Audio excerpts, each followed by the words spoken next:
नवी मुंबईतील कळंबोली येथे आज राष्ट्रवादीचे सर्वेसर्वा शरद पवार यांची जाहीर सभा होणार आहे। या सभेसाठी पनवेल, उरण, नवी मुंबई या ठिकाणाहून मोठ्या संख्येने पदाधिकारी कार्यकर्ते या ठिकाणी येणार आहेत। महाराष्ट्र प्रदेशाचे प्रदेश सरचिटणीस आपल्या सोबत आहेत, आपण त्यांच्याकडून जाणून घेऊया।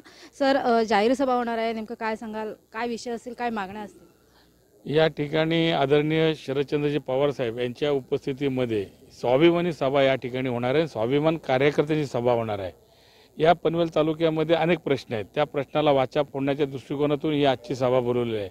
महत्त्वाचा मुद्दा म्हणजे नयनाचा प्रश्न असेल, मालमत्ता कराचा प्रश्न असेल किंवा या ठिकाणचा पाण्याचा प्रश्न असेल आणि सिडकोच्या माध्यमातून तो गरजेपोटी घरांचा असणारा प्रश्न तो आजही सोडवला गेला नाही।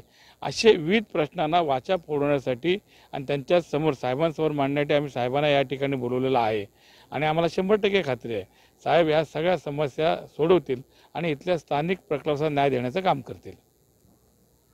नक्कीच महिला पदाधिकारी देखील आहेत, प्रदेश सरचिटणीस भावना घाणेकर, आपण त्यांच्याशी संवाद करूया। मॅडम, जाहीर सभा आहे, महिला या ठिकाणी किती येणार आहेत तुमच्या विभागातून आणि त्याचबरोबर काय मागण्या असणार आहेत? आज या ठिकाणी आमचे आदरणीय नेते शरदचंद्रजी पवार साहेब येत आहेत। कार्यकर्त्यांना मोठा उत्साह या ठिकाणी आपण बघाल, सगळेच कार्यकर्ते कामाला लागलेले आहेत। नवी मुंबई, पनवेल, उरण या परिसरामध्ये अनेक प्रश्न अजूनपर्यंत प्रलंबित आहेत।